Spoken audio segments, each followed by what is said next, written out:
Welcome back. As we said earlier that we are going to tackle a very important topic, which is the partnership between the private and public sectors. But here we are not going to tackle this in general, but in specific on a very important sector, transportation. And as we all know that to confess the problem, that we do have a problem, is the very first step to solve this problem. We are very much delighted to have with us here Engineer Khaled Abbas, former Dean of the National Transportation Institution, to shed more light on this issue and to tackle the ways, the solutions, the devices to be taken to at least witness a little improvement in the sector of transportation in Egypt.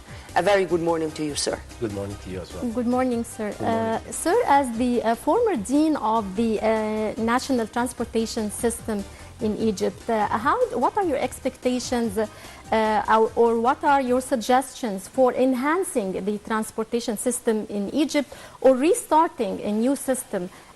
What do you think is better, enhancing or restarting a new system in Egypt? And what do you think about the partnership between the public and private sectors in achieving this? Yeah, you have to work on both sides. You have to introduce efficiency gains into the existing system, because you cannot just abolish the existing system, but we have to understand that many of the existing system has reached its capacity.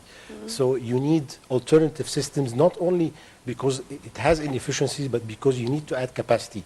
And in order to add capacity, it's always better to add capacity in a new, fresh system.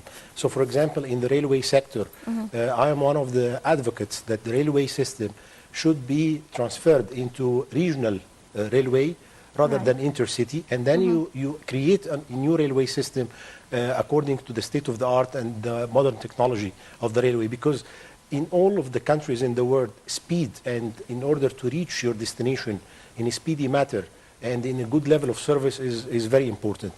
The same thing for the road network. If you are asking me as a general what are my suggestions, the most important thing is that we need to tackle the problem of the imbalance in terms of passengers. Around 93% of the passengers, they move on the road sector, and only 7% use the railway.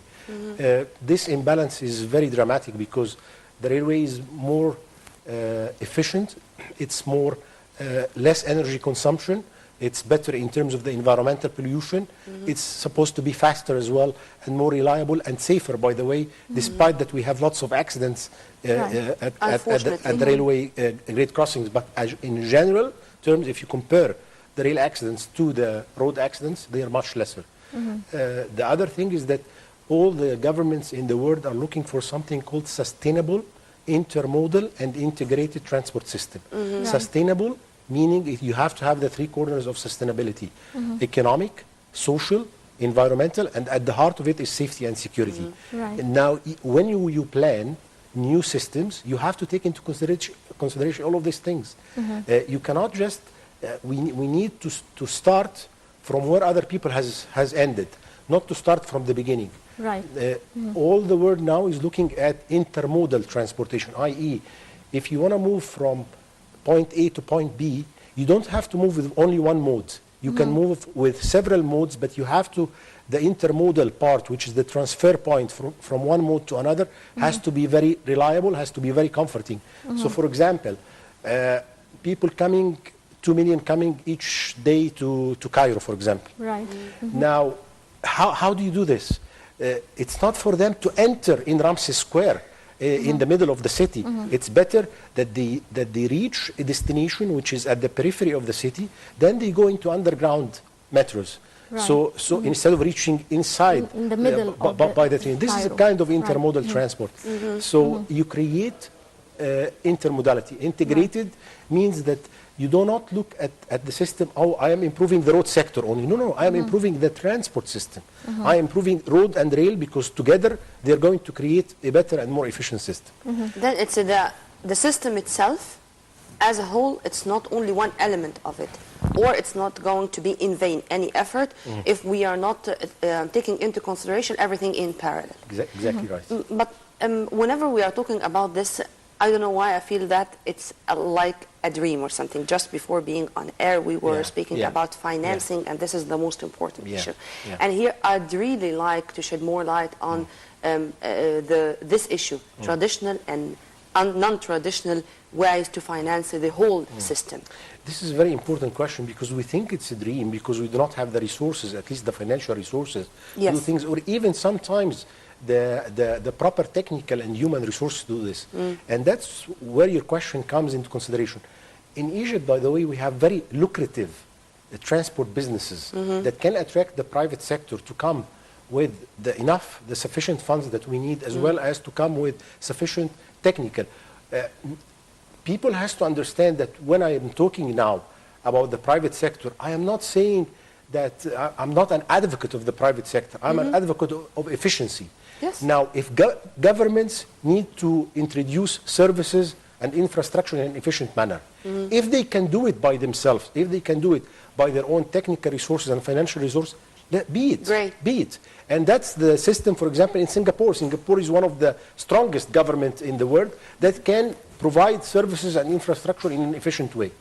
But many governments, including in Europe and in the States, has realized that this is not the role. We are not service provider. We are planners. We should plan the system and we should govern the system. And those but who the private implement sector it should be the private sector. Should be the private sector. Okay. Margaret Thatcher is a classical example of that. When she came, she transferred all of England into a private sector. She was saying, I need only 3 things to be in the hands of the government in terms of operation: the ambulance, the police, and the I think emergency or something like that. Other sectors, transportation, education, everything, she introduced the private sector. Now, introduction of the private sector is not the objective, but it's a tool. However, in order to do the tool, you have to have all the parameters with you. Because if you do the tool in the wrong way, you will end up having a mess. And when I'm saying the right way is that you have to be ready. You have to plan properly the government. The government has to have its own technical people who can engage with the private sector in a proper way. They have to do their homework in feasibility study. They have to do their homework in transparency in selecting the private sector.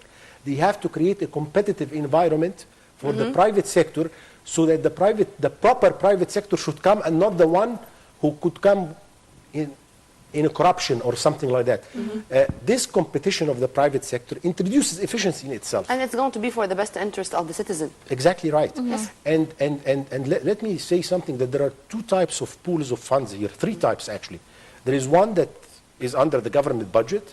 There is a pool of funds under the local private sector, i.e. Egyptian entrepreneur and Egyptian businessman. But there is another important pool of funds, is that pool of funds of international and multinational organizations across the world. And here we are actually competing country for country. Malaysia is competing with us. Turkey is competing with us. Tunisia is competing with us. Morocco is competing with us. So we need to create, as government, the conducive environment that attracts the private sector. We need to prepare ourselves in order for them to engage. Once the private sector becomes engaged, you will find many things getting solved if it is engaged in the proper manner. Yeah. So you've been a part of an experience regarding this issue in one of the Arab countries. Yeah. Would you please tell us about this experience and the success of this experience in other countries? Yeah. In Dubai, which is surprisingly to many people, it's a Gulf, it's a part of one of the Gulf countries, and it's supposed to be a very rich country. But however, in Dubai, many things are done through the private sector. I'll give you many examples. Dubai, Dubai, after the economic crisis that came in 2009, they were doing many things in the place where I was working through their own budget. They realized that this is not the right way to do it, or they realized that there is other alternative way to do it. Right. So they started doing 2 things. First of all, they started introducing that no project will be financed except if it is feasible. So first of all, you have to conduct your feasibility study, i.e. your benefits from that project is more than your costs. This is number 1 lesson. Number 2 lesson is that they start saying what we can do and what we cannot do.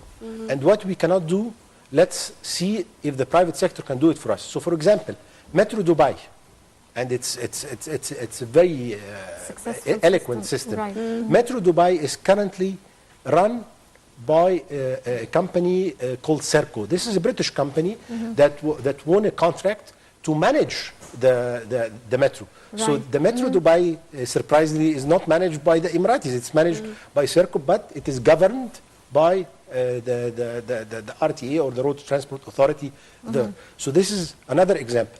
They had also another very nice example, which we can mimic very soon now in Egypt, because I know that this project is coming.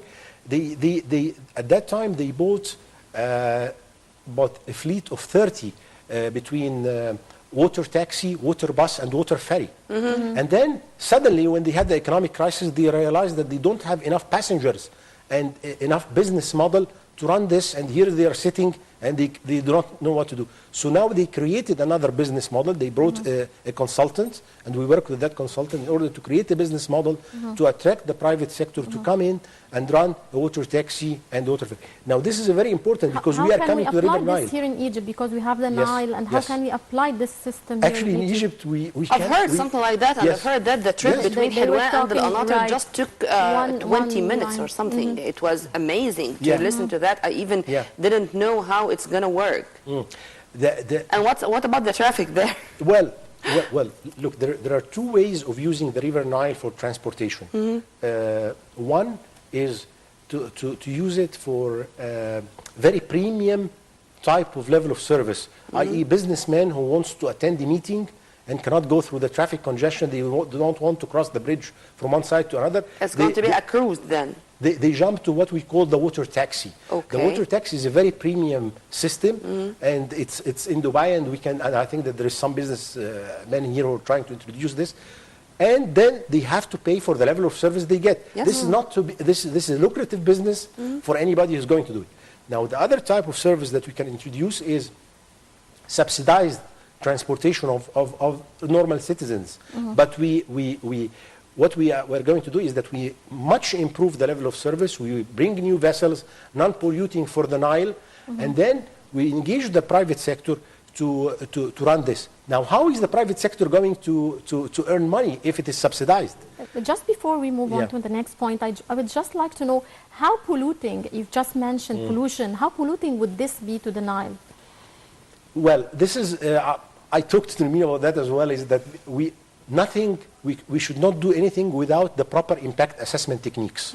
It is polluting, but the private sector should do the necessary measures with the environmental authorities CSR. to make sure that this pollution is catered for through certain converters. There is catalytic converters. There are lots of mechanisms. There are certain in the West, precautions to be precautions taken to taken, avoid but the polluting most the important thing Nile. is that Right. us as government are aware of this type of questions that you're asking, which is very nice question, really. The other thing is that when I was talking about the business model, the business model is something very important that we have to think about. We have to think how to make the private sector come to us and he's begging us to get this project through competitive tender. Now, if I have 18 stations now on the River Nile, we currently have 18 stations, but they are not well developed. You take the piece of land, you give it to the private sector, and you allow him to build cafes, restaurants, shops, malls, post offices, outlets of banks. This is great, but Yeah. here you are talking about the urban areas. I'd Yes. like the countryside Yes. to benefit from this. Yes. Whenever we are talking about that, it's not only about the big cities, it's not only about Cairo, Alexandria, or wherever. Definitely. It's about the Delta governorates, the Upper Egypt governorates, because if we are going to talk about Egyptians are all over You're Egypt, right. not only located in Cairo and Alexandria. Yes, definitely. Look, I mean, Maybe the biggest problem we have in Cairo because of the overpopulation and congestion. yes, And yes. I mean, the problem in Cairo, when we talk about transport and traffic systems in Cairo, this is a very easy model because it's very lucrative because you have so many passengers. Okay. Anything you do you will not have a problem like other countries in terms of demand. You know what's the problem in other countries? I mean, we do not have these problems at all. We have a problem of management. In Dubai, they had the problem, they had the capacity, but they don't have the passengers. Right, this is true. In Egypt, Yes, you will exactly. never... We're talking about Dubai. Exactly. We were just talking about that 200,000 people. Exactly. But here, it's about 20 million in Cairo, in Greater Cairo, to be accurate. And that is a strength point for Egypt as a whole. By the way, when people say that because we have so many people in Egypt, this is a deficiency. It's not a deficiency. It's actually a very strong point, because you have a market for everything. You have a market for transport. You have a market for transport. Actually, on a daily basis, you have millions of people moving either between cities or inside cities like Cairo and Alexandria. Now, coming back to your question of intercity transport, as you rightly said, there are many examples. There are three main modes, as we said. There is the river, there is the railway, and there is the road transport. Now, first of all, the road transport, as you can see, the very nice model of the road, Ain al-Sokhna, for example, that the army has done it. This is a very nice road. Nearly a highway road. Nearly a freeway. A freeway. Freeway is even higher than the highway. Grade than a highway. Only with tunnels, without U-turns. And actually, this is almost the only freeway that we have now. And hopefully, Cairo Alexandria Desert Road is coming to be a freeway soon, after they put all the bridges and all the things now. Now, this is a very classical example where you have a very premium level of service, a freeway. Now, what you want to do is to pay while you are going. You pay a toll road. You pay a fee because you are using a level of service that is higher. Now, if you create systems like that, where there is always between two cities, two big cities, there are two types of roads. One of them is very high standard, but you pay for it. And the other one is moderate standard, acceptable standard, but you do not pay for it. Now, this is the choice of the passenger. If you want to go and for a high level of service you reach in a shorter time, you pay for it. Now, the payment system, this is what I'm saying, is that I totally believe that some of the fees that we pay on our roads even is very low, by the way. It is? It's very low compared to other. I have been to many countries in the world. It's very low because you need to create a business model whereby by the money you pay, the operator, be it the army, be it the Ministry of Transport, be it a private sector, entrepreneur, anybody, should take this money and then maintain the road and build new roads and actually take this money and promote public transport. Because at the end of the day, what you need to promote still between cities or promote railway transport, for example, is you take from people who can afford to pay in order to subsidize people who cannot afford to pay. This is what we call cross-subsidy. So you take from the rich and subsidize the poor. This is what the model we are trying to, we have to think about it. You take from the rich by providing him a very good level of service, and you take and he should pay for it. And he should pay for it, exactly right. Coming back to one issue that you mentioned at the beginning is that the methods of and the mechanism of private sector engagement. Now we classify them as what we call traditional methods of finance and non-traditional. Traditional is basically government money. It's budget. It's government budget. You take from the budget, okay?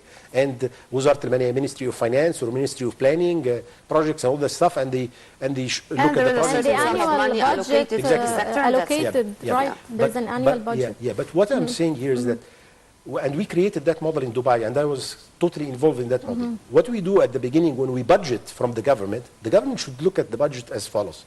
Now I have, for example, 100 projects that I want to implement. Right. Now I have to look at the projects. If I find, of course, with the process and technical and scientific process, if I find, according to criteria, that there is about 10 or 20 of these projects are very much attractive to be funded by the private sector, I put them aside. Okay? I put them aside. And then I go to the other 80 and then fund them from the government. And I take the other 20. Now the other 20, I decide that this will be funded through the private sector. Now my homework starts now, is that how I create for them a proper business model, how I do for them a shadow cost-benefit analysis, how I put them into the market for private sector to tender, and I market this across the world internationally, and be very transparent and do a negotiation, win-win situation in order to get the private sector with their pool of funds to be engaged. This is what we are to a certain extent lacking. We have a PPP unit in the Ministry of Finance, I'm sure, but we do not have PPP units in all the ministries. We need to create this awareness across the government sector that we have to have pools of people, technical people, who can create this kind of projects and who can market this type of projects and who can attract private sector money to do this. Regarding what you're talking about, sir, I think that there are so many aspects and so many steps which should be taken in parallel. Yes. I mean, first, to think about the private sector from inside or outside Egypt. As whenever we're talking about the railway, for instance, it's national security. I mean, it cannot be in the hands of non-Egyptians. Number two, regarding what you're talking about, I think that this needs the culture of Egyptians themselves to be modified, I may say, or to change. And number three, regarding the traditional and non-traditional ways of funding these things, do you think that we can start on the spot? I mean, we can just build on or start from where others ended, or we should make or have our homework done, as you've kindly said, from now, but knowing well that this is something which is not going to be implemented except in 5 years or something. I mean, the strategy, how should it go?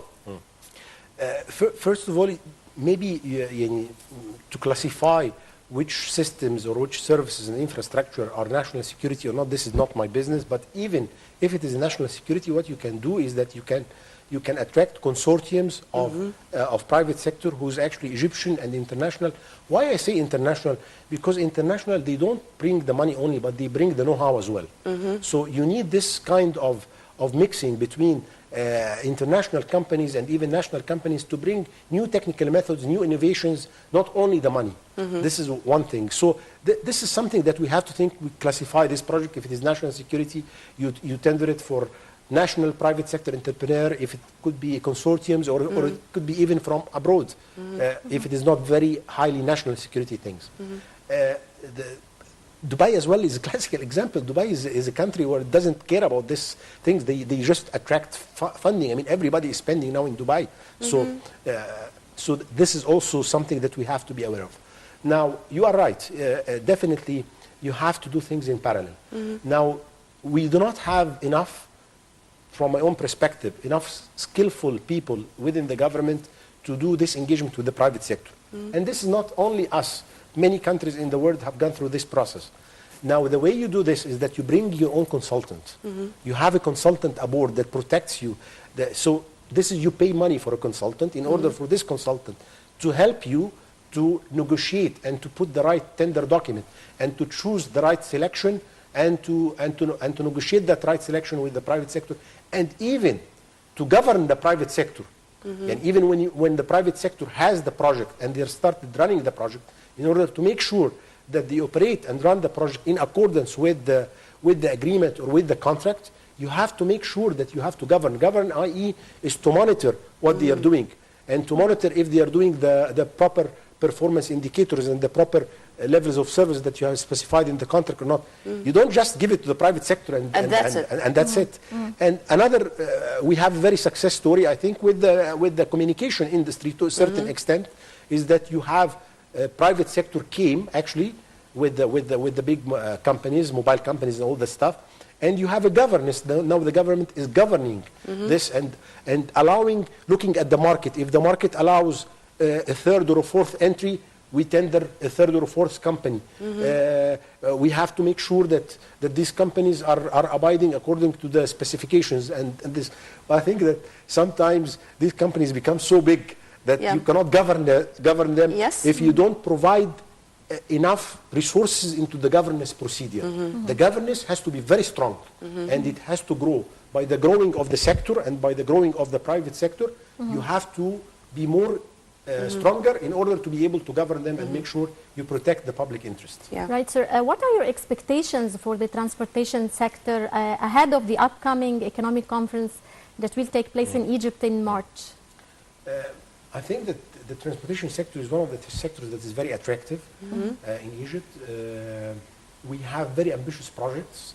If you consider that the Suez Canal is with its two components is a very big project, whether you are actually digging the second canal or whether you are actually developing the whole area from Port Said in the north to Ain al-Sukhna in the south. All of this area one of the main sectors will be transportation. You will have tunnels crossing, you will have roads, you will have railway, you will have logistics centers, you will have add value to the ships. All of this is transportation. So this is a project in the east, is a very big project. Now we are creating many other projects like the one, like improving the in ports. Al-Alamein, in Rafah, Yes, in the new yes. Rafah And city, in new Ismailia the city. roads, all the new roads, yeah. governorates, the very big project of roads, the dry ports, the border dry ports with Sudan, for example. All of this, you have a massive amount. By the way, the transport sector has been one of the sectors, I'm not biased because I'm a transport man, but it needs a lot of projects, enormous amount of projects. And actually, Egypt, any country in the world, the transport sector ranges around from 11 to 14% of the GDP, of the gross domestic product. Right. I'm not sure what's Egypt, but I think Egypt is around 3 to 5%, which is very low. Now, if I were to say something, I would say that Egypt should not even be 14%, should be much higher than 14%. Why? Because Egypt, the geographic location of Egypt is unique across the world.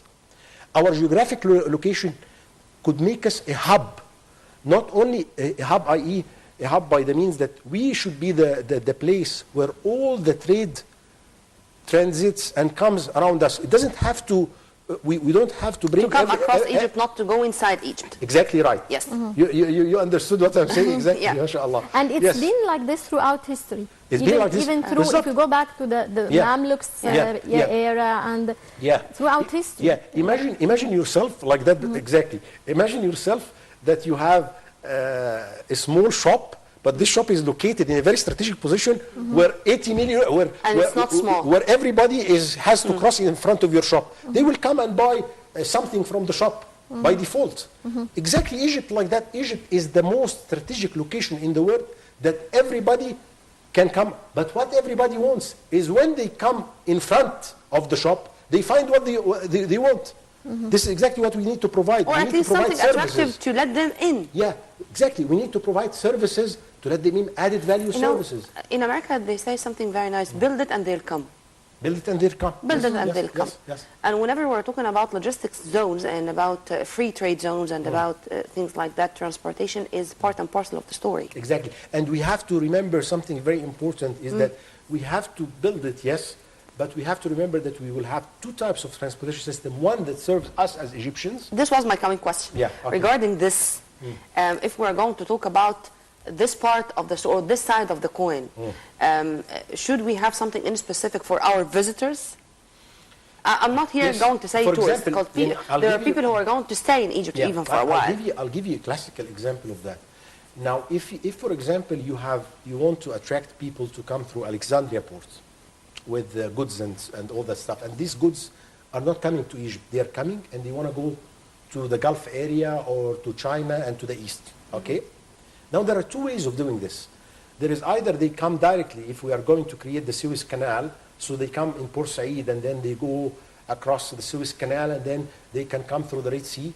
And there is another way, is they come to Alexandria. But if they come to Alexandria and you started making this goods movement move with our traffic congestion, you are not doing good. Yes. So you have to create a bypass system whereby if they come through Alexandria, they bypass the whole process of the congestion The area, traffic, and they go on the periphery and they go until, for example, the Red Sea. So you see, you are trying to link trade from the Mediterranean Sea to the Red Sea. You can link it directly to the Suez Canal, or you can link it through Egypt itself. But if you link it through Egypt, bear in mind, do not get him into our own traffic congestion. Back to a previous question. When can we start this? I mean, should all these elements go in parallel, but then, or there are priorities? There are priorities, and priorities come out of plans. Definitely, there is a visionary. There are two things. Planners has to plan, and government has to plan as well. but there is, of course, the vision of the leader, and the vision of the leader is very important as well. Two parallel things has to happen. Vision of the leader should go as well, and we should actually support this vision.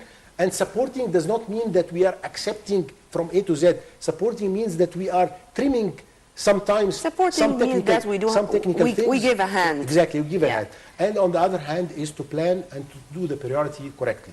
Right, Engineer Khaled Abbas, former Dean of the National Transportation Institution. Thank you very much for being with us. Thank you very much for having me. Thanks for your input, and we know all that this is a very important issue, so it's not going to be ended in one episode. So we are going to leave you with a promise to see you again in our breakfast show. Thank you very much. And now we go for this report with Dina Yunus at the Karnak Temple.